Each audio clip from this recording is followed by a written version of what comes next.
여러분들 혹시 서울의 구로동이라는 동네를 아시나요? 꽤 유명한 구로공단이 있는데 예전에 수많은 공순이와 공돌이를 배출했다는 그곳. 한마디로 가난한 동네였죠. 물론 지금은 그렇지 않습니다만 그곳에서도 저희 집이 조금 힘들게 살았어요. 여차여차 단칸방에서 힘들게 살다가 아버지가 아주 작은 공장을 하나 내시게 됐어요. 근데 말이 좋아 공장이지 왜 공장하고 방하고 바로 붙어있는 그런 작은 곳이었죠.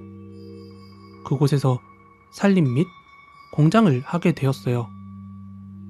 근데 잠시 그 동네에 대해서 설명을 하자면 그 동네가 있었던 자리가 옛날에 사람들이 죽으면 그냥 막 가져다 버리는 뭐 공동묘지는 아닌데 공공 시체 유기 장소라고나 할까요?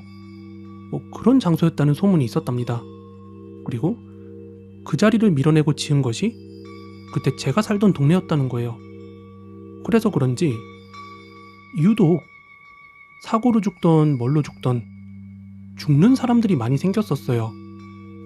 이사 간 지 얼마 안 돼서 동네에 있는 어느 집에서 가스가 누출이 돼서 그 가스를 마시고 죽은 아이를 2명이나 제가 똑똑히 그 시체를 목격을 했습니다.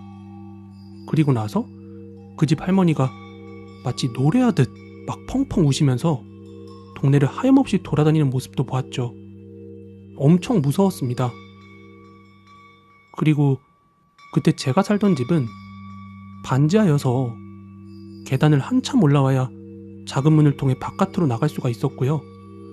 그 작은 문으로 나오면 옆에는 중국집이 있었고 2층으로 올라가면 주인댁이 있었습니다. 그 집주인분들은 남녀 호랑교라는 특이한 종교를 가지고 계셨고요. 그리고 이사 간 지 얼마 안 돼서 저는 여름방학을 맞았습니다. 어느 비 오는 날이었습니다. 아버지가 식은땀을 뻘뻘 흘리시면서 집으로 들어오시는 거예요. 근데 아버지가 타고 다니시던 자전거가 마치 막 걸레짝처럼 이그러져 있고요.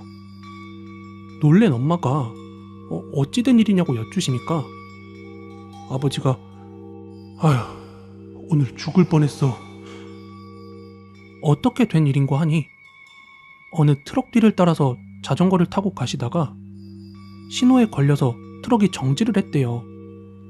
아버지도 당연히 정지를 해서 기다리고 계시고 있었는데 갑자기 가만히 서 있던 그 트럭이 뒤로 후진을 하더래요. 갑자기 속도를 붙이면서 후진을 하는 바람에 진짜 간발의 차이로 생명이 위태로울 뻔했다는 말씀을 하시더군요. 근데 더 놀랐던 건 그 트럭 운전사인데 브레이크가 전혀 말을 듣지 않았다면서 한참이나 미안해하고 당황해 하시더랍니다. 뭐 그런저런 얘기를 하시다가 아버지가 갑자기 오늘따라 참치김치찌개가 먹고 싶네 이렇게 말씀을 하시더라고요. 그런데 그때 집에 참치가 다 떨어져서 엄마가 부랴부랴 이제 참치 사러 밖으로 나가셨습니다. 그리고 한 15분쯤 지났나? 갑자기 막 우당탕탕 소리가 들려가지고 얼른 방에서 밖으로 나가보니까 엄마가 계단을 내려오시다가 그만 미끄러져서 계단에서 구르신 거예요. 그때 엄마의 다리뼈가 완전히 다 으스러져가지고 황급히 119에 전화를 하고 아주 난리도 아니었죠. 그렇게 엄마는 병원으로 실려가셨고 저는 한동안 고모댁에 있다가 엄마의 면회를 가게 되었습니다. 그때 저는 어려서 상황이 심각한지 어쩐지도 모르고 옆에 과일만 먹고 있었던 기억이 나요. 그런데 엄마가 면회 온 이모한테 이상한 말씀을 하시더라고요. 우리 집 바로 5분 거리에 슈퍼가 하나 있었거든요. 근데 그 슈퍼가 약간 구조가 특이해요. 마치 병처럼 생겼었습니다. 왜 입구는 병 주둥이처럼 약간 길고 작은데 들어가고 나면 넓어지는 그런 구조 있잖아요. 하여튼 그 슈퍼로 참치를 사러 가셨고요. 엄마가 막 슈퍼로 들어가시는데 하얀 잠옷을 입고 머리가 긴 여자 하나가 입구에서 엄마를 빤히 쳐다보더래요. 그런데 엄마가 그 여자가 왠지 너무 무서운 생각이 들어서 슈퍼 입구에 세워둔 냉장고 옆으로 숨으셨대요. 근데 그 여자가 엄마를 빤히 노려보더니 곧 그 슈퍼 안으로 사라졌는데 한참 시간이 지나도 안 나오길래 엄마가 그냥 슈퍼 안으로 들어가셨대요. 그런데 방금 전에 들어갔던 그 여자는 보이질 않고 주인 아주머니 혼자서 TV를 보고 계시길래 방금 들어왔던 손님은 어디 있어요? 하고 여쭈니까 웬 봉창 두드리는 소리 하냐면서 웃으시더래요. 무슨 손님이 왔었냐면서. 엄마는 순간적으로 오싹한 기분이 들어서 얼른 참치캔 하나를 집어들고 사서 집으로 돌아오셨대요.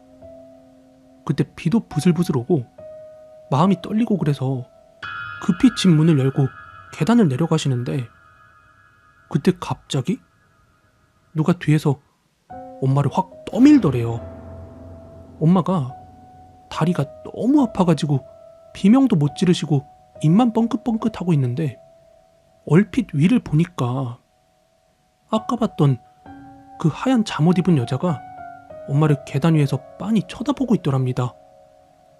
엄마는 다리도 다리지만 너무 무서워서 진짜 죽을 뻔하셨다고 합니다.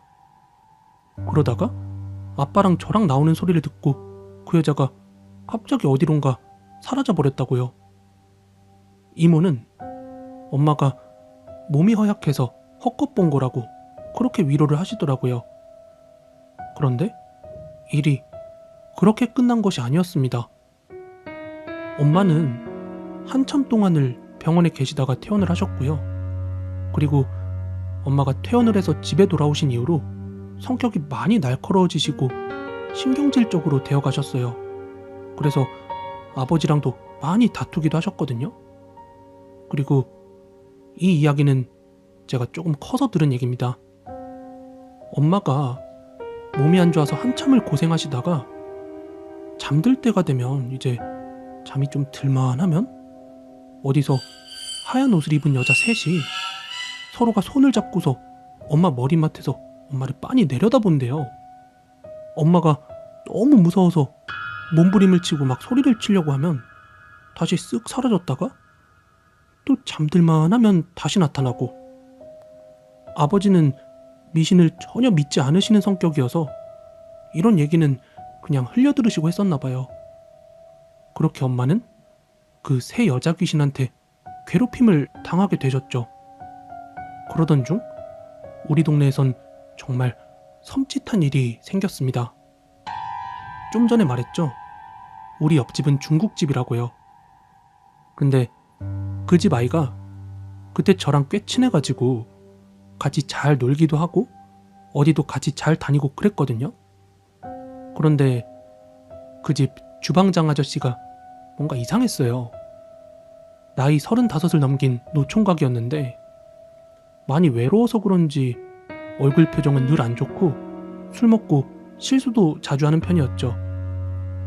우울증도 있었던지 맨날 술 먹으면 자기가 죽는 꿈을 꿨다고 그 중국집 주인 아주머니한테도 말하고 그랬었나 봐요. 그러던 어느 날 그 주방장 아저씨가 아침 늦게까지 출근을 안 하시는 거예요. 주방장 아저씨는 그 중국집에서 한 5분 거리 떨어진 집에서 자취를 하고 계셨거든요. 그래서 아주머니가 이 주방장 아저씨가 어디 아픈가 하고 자취방에 찾아가셨대요.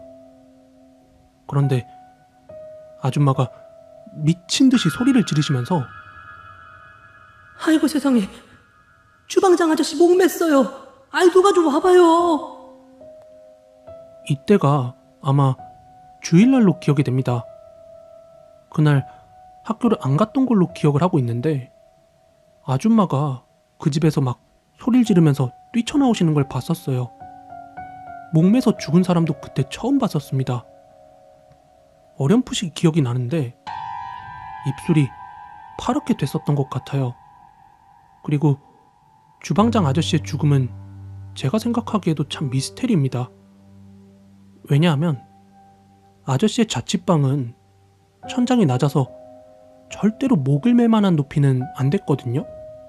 그래서 아저씨는 의자에 앉아서 목을 맸었는데 그게 정말로 힘들지 않겠습니까? 의자에 앉아서 목을 매면 목이 졸릴 때 자기도 모르게 스스로 일어나게 되지 않을까요? 그러면은 줄 길이 때문에 목졸림 풀리잖아요. 목 매달아 죽는 사람도 죽을 때가 되면 자기도 모르게 막 줄 풀려고 안간힘을 쓴대요. 아저씨는 얼마나 한이 많았는지 아니면 다른 뭐 때문인지 하여간 그렇게 주방장 아저씨가 스스로 목숨을 끊었습니다. 그런데 그 자취방이 이미 전에 3사람이나 죽어나간 자리래요. 그것도 순전히 자살로만. 한 번은 아가씨 하나가 약을 먹고 죽고, 그리고 다른 2사람은 스스로 칼로 찔러서 숨졌다던가. 아무튼 그런 쇼크적인 사건을 겪고 나서 동네는 더욱더 조용해졌습니다. 근데 그 와중에도 엄마는 계속해서 그 새 여자가 나오는 가위에 시달리고 계셨는데, 어느 날 밤이었던가? 엄마가 주무시다가 갑자기 빨래를 세탁기에 넣어둔 게 생각이 나시더래요. 반지하다 보니까 현관문 반대편으로 한층 올라가면 욕실 비슷한 게 있었거든요. 근데 빨래가 옷이 섞여 있어서 막 서로 옷들이 물들까봐 서둘러 일어나셔서 빨래를 이렇게 분리를 해놓고 목발을 짚고 힘들게 계단을 내려오고 계셨대요. 그런데 그 여자 셋이서 또 나란히 손을 잡고 계단 끝에서 엄마를 노려보고 있었답니다. 엄마는 너무 무서워서 그대로 계단에 주저앉아 버리셨대요. 그리고 너무 무서운 나머지 제 이름을 고래고래 부르셨다고 합니다. 그러자 갑자기 그 여자 셋 중 하나가 손을 딱 놓더니 제 방으로 쓱 달려들어가더랍니다. 문이 미닫이 형태로 되어 있었거든요. 근데 그걸 그냥 통과해서 가더래요. 엄마를 노려보면서. 엄마가 기겁을 하셔가지고 미친 듯이 소리를 지르셨대요. 그래서 아빠가 막 뛰쳐나오시고. 근데 엄마가 그렇게 미친 듯이 소리를 지르고 하셨는데 저는 아무것도 안 들렸었거든요. 반은 공장하고 반은 살림하던 집이잖아요. 그래서 막아놓은 거라고 해봐야 단단한 판자뿐이었거든요. 결론은 방음이 무지하게 안 됐단 소리죠. 그럼에도 불구하고 세상 모르고 자고 있었다니. 게다가 여자 하나가 제 방으로 들어왔을 걸 생각하니까 지금도 무척이나 소름이 끼칩니다. 아무튼 그 일이 있은 뒤로 엄마는 시달림이 너무 심해서 집주인 아주머니에게 집을 옮기겠다는 말씀을 드렸나봐요. 근데 그 2분이 간곡히 집 옮기는 걸 말리셨다고 합니다. 집세를 10만원씩이나 깎아주겠다면서요. 그때 당시 10만원은 꽤 컸다고 생각이 되는데 참 미심쩍은 부분이죠. 왜 그토록 잡고 싶어 했는지. 아무튼 집주인 내외가 그렇게 나오니까 오히려 더 이상하더래요. 그래서 서둘러 집을 옮겼습니다. 새로 이사간 집도 구로동이었지만 그래도 훨씬 더 좋았습니다. 언덕을 올라가면 마당이 긴 집에 온갖 나무들이 다 심어져 있었거든요. 집주인 할머니가 워낙 꾸미는 걸 좋아하셔서. 여하튼 그 집으로 이사하고 나서 엄마가 마음이 편해가지고 잘 주무시고 하셨는데요. 어느 날 꿈을 꾸는데 엄마가 그 구로동 지하실집에서 막 도망을 나오는 꿈이었대요. 새로 이사한 집으로 미친듯이 뛰어오고 있었는데 그 3명의 여자가 거의 엄마를 잡을락 말락 쫓아오는 꿈이었다고 합니다. 엄마는 넘어지고 엎어지고 하면서 겨우겨우 새로 이사한 집 대문 앞까지 다 왔는데 엄마의 바로 등 뒤에 서 있더래요. 그래서 꿈이었음에도 불구하고 끝났구나 이런 생각이 들었는데 그때 새 집주인 할머니가 천주교 신자였거든요. 그래서 대문 앞에 왜 그 십자가 그려진 스티커 같은 거 있잖아요. 그걸 붙여놓으셨대요.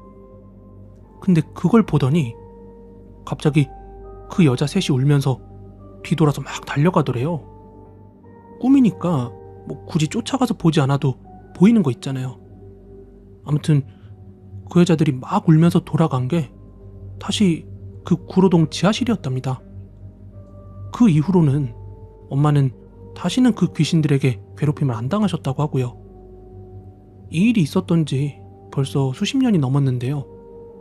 몇 가지 들리는 소문을 덧붙이자면 그 중국집에 있던 새로운 주방장도 올려뒀던 칼이 갑자기 떨어지는 바람에 손을 크게 다쳤다고 하고요. 그리고 그 반지하 있잖아요. 옛날에 억울하게 죽은 자매 셋이 묻혔던 자리라고 하대요. 근데 제일 섬찟한 건요, 그 반지하에 저희 다음에 새로 이사온 아저씨도 비 오는 날 계단에서 굴러서 엄마랑 똑같이 아주 크게 다리를 다치셨다고 합니다. 아마 엄마하고 똑같은 방법이 아니었을까요?